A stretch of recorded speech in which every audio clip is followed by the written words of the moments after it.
Саламатсыздар ма, құрметті оқушылар? Бүгінгі біздің тақырыбымыз қышқылдардың қасиеттері және қолдануы. Біз өткен сабақта қышқылдардың алынуы және бөлінуі туралы өткендерге, қышқылдардың бізде нешеге бөлінеді, қалай алынып, бағаланып өткен сабақты орындап, үй тапсырмасы берілген. Енді соған байланысты біз қазір викторина ойынындағы, ол жерде 20 сұрақ беріледі. Сол ойынға қарап, сендердің алдарында қазіргі уақытта не берілген, бағалау шкаласы берілген. Сол сұраққа жауап берген уақытта әрқайсыларын мынаны бағалау шкаласын көтеріп отырамыз. Келістік қой, иә? Өткен сабақ қайталау үшін қазір викторина.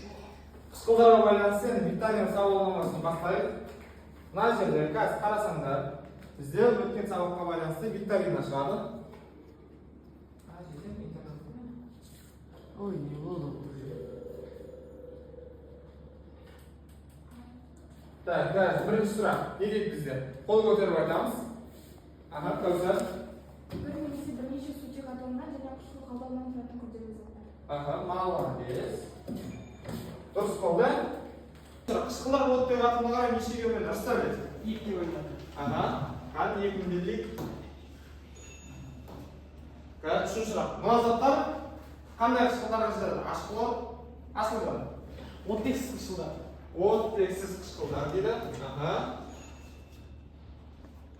Одан кейінгі сұрақ. Қараймыз, мұқият. Қышқылдардың жұмыс жасағанда не істеуіміз қажет? Қауіпсіздік техникасының ережесін қатаң сақтау керек. Молодец, дұрыс деген, иә? Одан кейінгі сұрақ не дейді? Химиялық заттардың қасиетін түсін анықтау көмектеседі. Индикатор. Аха. Қышқылдар сутек элементіне байланысты бөлінеді. Инауат. Bir негізі, екі негізі, үш негізі. Молодец. Дұрыс болды, иә? Мына заттардың қайсысы сұйытылған қышқылдармен әрекеттеспейді? Маржан. Біріншісі сұйытылған қышқылдармен әрекеттеспейді. Бірінші мына жердегілер. Себебі сутектен кейінгі тұрған элементтері бізде. Қышқыл қалдығы бар заттардың тобын атаңыз дейді. SO2, SO3, NO2. Молодец. Дұрыс болды. Енді мына қышқыл қалай аталады? Әсел. Азот қышқылы. Күрт қышқылын қалай аламыз?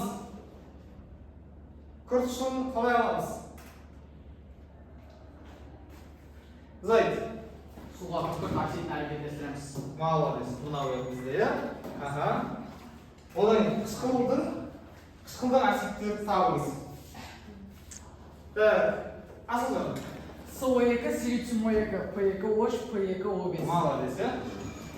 Одан кейінгі бізде негізгі оксидтерді табыңыз. Негізгі оксидтер. Қайсы негізгі оксидтер болады бізде? Білеміз, металдың оксидтері еді. Берейін. Жауап береміз. Қайсысы болады?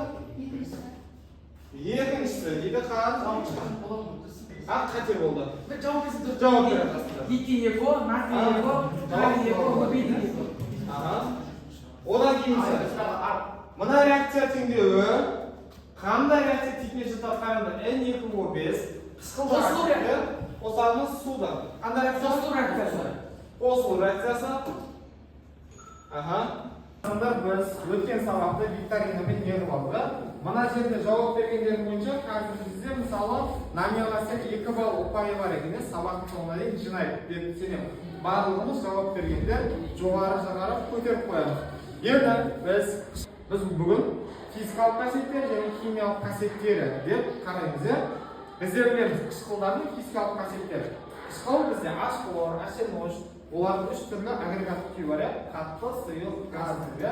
Бізде енді қышқылдардың барлығы физикалық қасиетін қарайтын болса, түссіз, өзіне тән иісі бар сұйықтар. Бірақ оның ішінде қаттыларымыз да бар. Ал енді біз белгілі бір заттың ішінде қышқылдың қалай бар екенін білеміз. Бізде сендер кітап бағдарламасында қарасаңдар, мына жерде индикаторларды беріп қойған. Мен сендерге бүгін әмбебап индикатор алып келдім. Мынау әмбебап индикатор арқылы біз қышқылдарды анықтасақ болады. Және осы жерде индикаторда қарасаңдар, лакмус қышқылдың ортада бізде қызыл түс. Бізде фенофталин түссіз, металл оранжымыз қызғылт деген түсті береді екен, иә? Ал бізде егер мынауымыз мына жерде қарасаңдар pH беріп қойған. Мынау универсал pH бізде.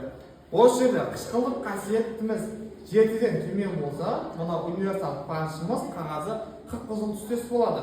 Ал егер біздегі pH-ымыз 7-ден жоғары болса, мынау көк көмек түске айналады. Ал 7-ге тең болса, ол біздегі тура өзінің сары түсінде қалып қояды. Оны қазір мына жерде мен сендерге сұйытылған қышқылды алып келдім. Сұйытылған қышқылды осын салып көрсететін болса, мына қараңдар. Алды. Сап-сары болып тұр мынау, сәл ғана көк араласқан, иә? Осын мына сұйытылған қышқылға, мына ашқыларға, мынау ашқылар, бізде тұз қышқылына салмай жатып қараңдар. Ашқылардың іште салмай жатып не болды мынау? Қып-қызыл болды. Көрдіңдер ме? Демек бізде бұл нан қышқылдық қасиеті жоғары деген сөз екен, иә? Түсінікті ғой, химиялық, физикалық қасиеттері, иә? Болса, бізде білесіңдер, металдар, белсенділігі орташа металдарымыз, қышқылдарымен әрекеттесіп, сутек газын бөліп әрекеттеседі. Одан кейін бізде қышқылдарымыз негіздермен әрекеттесіп, бейтарап орта түзіледі. Енді осының тақтаға бір-бір мысалдар жазайық. Металдармен, белсенділігі орташа металдармен әрекеттессе, сутек газын бөліп әрекеттеседі. Мысалға бізде алатын болсақ, магний қосылған H-хлор. Тұз қышқылы жаңағы негізі осы кезде не түзіледі қараңдар. Магний хлор қосамыз, H-ге теңестіріп жіберейік, жерге қойсақ теңеседі. Бұл жерде магний белсенділігі орташа металға қышқылды қосылып, сол кезде бізде тұз бен сутек газы бөлініп әрекеттесіп жатыр. Ал енді екіншісі H-хлорға қосамыз, натрий H-ты. Бізде не түзіледі? Натрий хлор қосылған H2O. Так, натрий хлор менен H2O шығады екенімізде. Тұз бенен су бөлініп жатыр. Ал енді бізде де қышқылдардың өзінің былайша айтқанда белсенділігі болады екен. Бізде ең күшті қышқыл, химияның наны деп айтылатын H2SO4, одан кейін H-хлор, H-NO кете береді екен. Ал енді мынандай реакция бізде қараңдар. Натрий хлорға қосамыз H2SO4-ті. Не түзіледі? Мынау қышқыл қалдығы, біздің мына қышқыл қалдығымен орын неседі? Алмасады. Осы кезде не түзіледі? Натрий 2SO4 қосылған H-хлор. Ал егер біз мына реакцияны жүргізетін болсақ, бұл реакция уже бізде не істейді? Жүрмейді. Себебі H2SO4-іміз күштіді, ал H-хлор мына қышқыл қалдығымыз біздің SO4-тің уақыт түсіндірілді. Осыған байланысты бізде осы сабақта түсіндік па, түсінбедік па, соған байланысты алдарына бір-бір зертханалық жұмыс беремін. Осыны бір-біріне әрекеттестіріп, араластырып, ішінде не заты бар екенін қазір түсіндіріп айтамын. Реакция теңдеулерін топпен ақылдасып, маған айтып бересіңдер, қазір мына үшіншісінен. Енді бізде қараңдар, біріншісіне сендерде аргентон нитраты менен күміс нитраты мен H-хлор. Сендерде H-хлор менен натрий OH. Саған натрий OH, H-хлор және су. Үшеуінің маған pH-ын анықтап беруің керек. Енді топпен бір ақылдасып алыңдар, бір топпен істеп көріп, кейін осы жерде барлығымыз бірге тексеріп көрдіңдер ғой, болды. Бізде осы бос құтымызға бірінші кезекте күміс нитратын құяйық. Ал ендігі кезекте бізде H-хлор. Бізде осыны араластырған кезінде ішінде кішкентай аппақ әртектер пайда болады. Міне біздің күміс нитратымыз бен H-хлор араластырғанда қорытынды осындай болды. Осы қосылыстың формуласын тақтадан көретін боласыздар.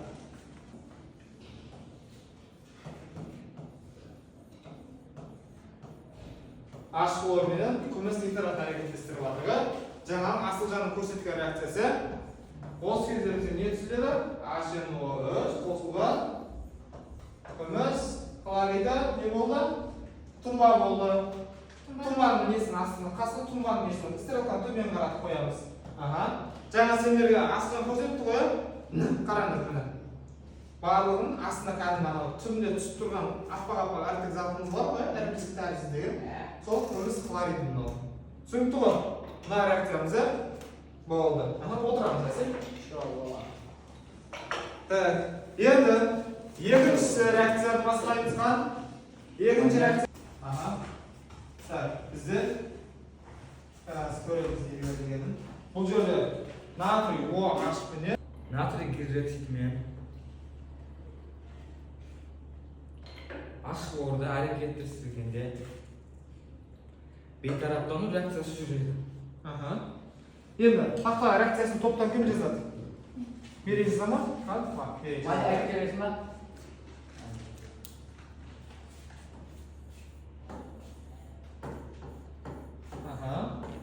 Натрий OH бәрі рәттерге түсіріп аламыз. Бізде не түсіреді? Бейтараптану реакциясы натрий хлор қосылған H2O шықты. Дұрыс па тақтадағы? Дұрыс. Отыра қойыңдар. Енді бізде үшінші топ қалады қана жерде барыңыз қалады. Отыра қойыңдар. Үшінші топта бізде не берілген? Бізде ағай үш ерітінді берілген. Осыны біз универсал pHпен тексеріп көреміз. Біріншісін мынаған салып көреміз.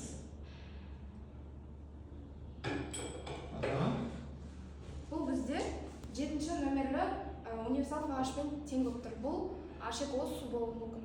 Дұрыс. Екіншісін көреміз. Екіншісінде зат сендерде? Екіншісінде мынандай зат.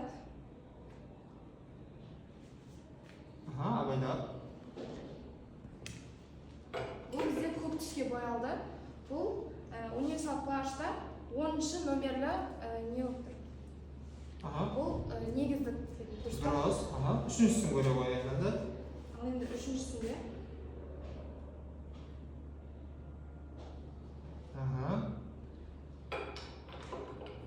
Бұл бізде қызылға боялды. Бұл универсал pHта 1-ші нөмірліге боялды. Бұл қышқылдық болуы мүмкін. Дұрыс. Біздер үшеуінен дұрыс тапты. Енді қараңдар. Біз жаңа айттық қой, бейтарап орта, қышқылдық орта, негізгі ортада индикаторлар түсі. Енді мен сендерге қолымда бар білімдігін көрсетуге тырыстық, тапсырма ретінде.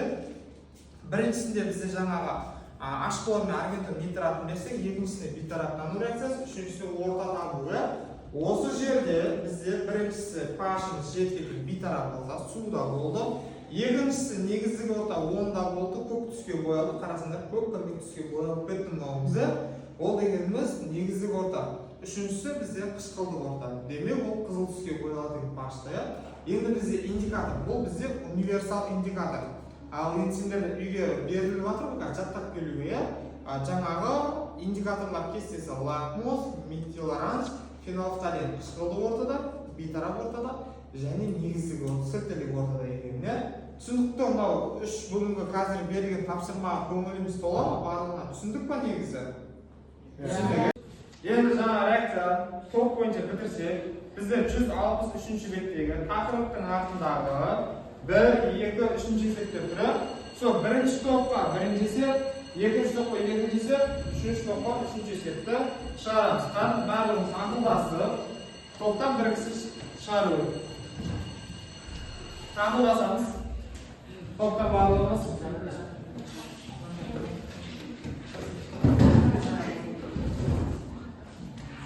Шығарамыз ба? Ақылдасамыз. Бағалау жүйелерін жаңа тақтаға шыққандар көтеріп қойыңдар, ұмытып кетпеңдер.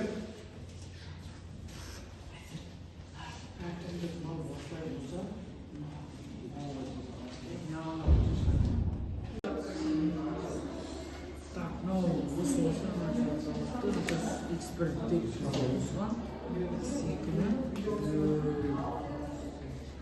бізге дұрыс болды.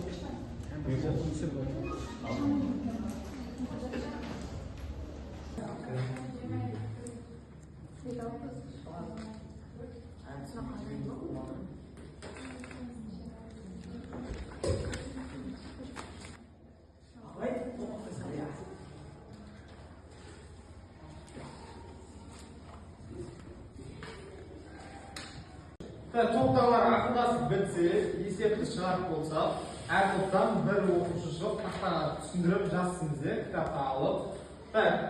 Тақтаға бірінші топтан кім шығады? Ақылдан ба? Шығарыз. rучкалар, daftar, kitoblar olamiz, birinchi o'qiymiz. Ba'zi xatolar qaraymiz. Birinchi esepni chiqaraymi deb hozir. Біздің есебімізде белгіленгенде былай жазылған.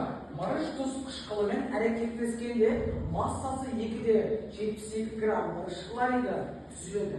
Реакцияға қатысқан мырыштың массасын және бөлінген сутектің көлемін және қалыпты жағдайын есептеңдер дейді. Біз топтас ақылдасып есебін шығардық. Және біз бұны теңестірдік. Мысалы бізде мырыштың үстінде бізде x1, және бұның астында бізде бұл мырыш 65-ге тең. Формулада берілгенде мырыш хлориді бізде 2,72 граммға тең. Бұның бізде массалардың қосындысы 136-ға тең болды. Және де H2 бұл бізде қалыпты жағдай 22-де 4. Бұның үстінде бізде x2 болады. Және біз бұны осындай шешімін табайық. Бізде x1 тең болады. Мырыш хлориді массасы 2,72 көбейтеміз 65-ге. Және де біз бұны бөлген 136-ға бөлеміз. Бізде осылай пропорция жасаған керек. Дұрыс. Бұл бізде жауабымыз 2,72-ні 65-ге көбейтіп 136-ға бөлеміз. Бұл бізде 1,3 деген шешімді береді. Біз x2-ні табайық енді кезекте. x2-де 2,72-ні көбейтеміз 22-де 4-ге. Енді оны да бөлеміз 136-ға. Біздің бұл шешіміміз 0. Осындай жауаптар тең болады. Бізде бұл бірінші жауаптың сәйкес келетін отырамыз. Так, дәптерге жазып аламыз. Қаны бірінші жазып алады дәптерге. Дәптерді ашамыз. Дәптерді ашамыз. Дәптерге жазып шығарып барлығымыз. Енді бізді дәптерге жазып болғанда бізде қазір екінші топ екінші есепті шығарады. Екінші топ шығарып. Екінші топ мына жерде жаңасын аша салайық. Қазір қалған ана жазып аламыз. Екінші топтан кім шығады? Мажар. Шығады. Сыр, есепті. Үшінші топ дайындалып отырамыз қазір. Жаңа үш күн отыр. Үш күн аласау. Бізде массасы 1,4 грамм болатын екі валентті металл тұз қышқылымен әрекеттескенде көлемі 1,26 литр сутек түзіледі. Бұл қай металл екенін анықтауымыз қажет. Демек, белгісіз металл табу екен, иә? Қаншалық металл деп бастады. Дұрыс.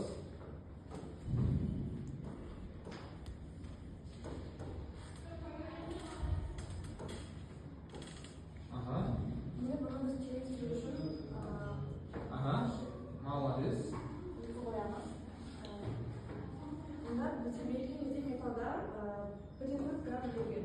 1,4 металл. Асты икісі белгісіз болғандықтан, ә? Ал мұнда 0,26 литр берген.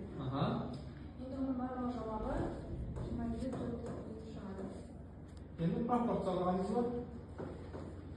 Енді барлық шешім табатын болса, 1,4-ті 22-ге көшіреміз. Және оны 1,26-ға бөлеміз. Жауабы бізде 1,26 шығады. Яғни бұл темір. Дұрыс. Дұрыс па? Отырамыз. Дәптерге екінші есепті түсіріп аламыз. Тез-тез. Дәптерді ашамыз, дәптерге түсіреміз. Дәптерге түсіреміз. Енді бізді дәптерге түсірсек, бізде үшінші тобымыз дайын ба? Үшінші топ. Шыға қойға. Үшінші топ шыға. Кітапты аламыз. Бізде 163 жетті. Мына енді новыйды андай қойға. Новый ашып түре салайық.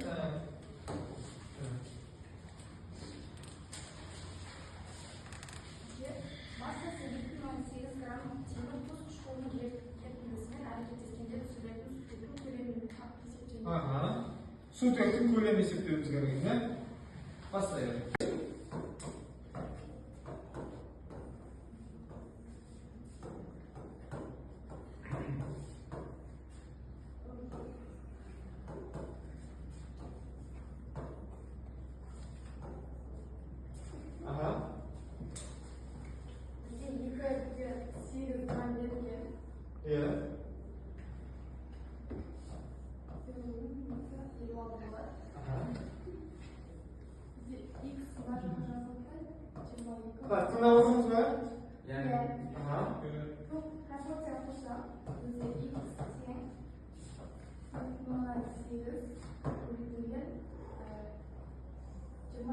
Aha.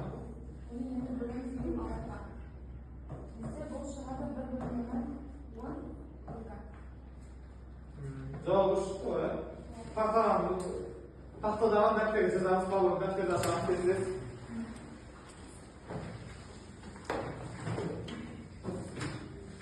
Bo'ldi. Bugun biz qisqalarning qasiyatlarini және қолданылуын yig'ildi, ko'rdik. Жаңа birinchi reaksiya istedinglar o'zlarim. Ba'zan zerkanal жұмыс істедік. Одан кейін тақтаға есеп шығардық. Бүгін осымен қорытындылайды. Бізде қорытындыға қарайтын болсақ, қышқылдардың химиялық процестердегі маңызы жаңа айттық. Бізде күкірт қышқылы химияның наны. Бізде барлық жерде күкірт қышқылы қолданылады деген сөз. Одан кейін қышқылдардың қасиеттерімен қолданылуын бүгін біле алдық па? Одан кейін қауіпсіздік шараларын сақтай отырып, жаңа біз ақылға киіп, қышқылға мысалы бізде судың үстіне қышқыл құю керек, қышқылдың үстіне су құймау керек екенін біле отыр. Енді мен сендерге қазір алдарына бүгінгі сабаққа байланысты, кері байланысты берсеңдер, мына мұғалімге хат деп, мына бір маркер ауысып мына жерге жазамыз, очерктен тез-тез. Бүгінгі өткен тақырып бойынша білген және қызықты тұстарын немесе келесі сабақ ағай қосымша мына тақырыпты мынандай дүние қоссақ деп айтсаңдар, осыны енді бізде мына жерге жазғаннан бөлек екі адам әр топтан бір адамнан кері байланыс кім бере алады екен? Мына топтан асылған кері байланыс бүгінгі тақырыпқа байланысты. Мен бұл сабақта көп нәрсені түсіндім. Қышқылдардың маңызын, енді осы қышқылдар мен сулардың бір-біріне әрекеттескенде қандай қорытынды шығатынын, енді осы есептер шығаруды мен бұл сабақта ешқашан сақтап қаламын. Екінші топтан кім айтады? Маржан айтады бізде. Маржан, бүгінгі тақырып бойынша не ой түйдің? Бүгін мен қышқылдардың қалай әрекеттесетінін, қалай жасалатынын түсіндім. Және маған бұл ұнады. Мына топтан бізде көзген.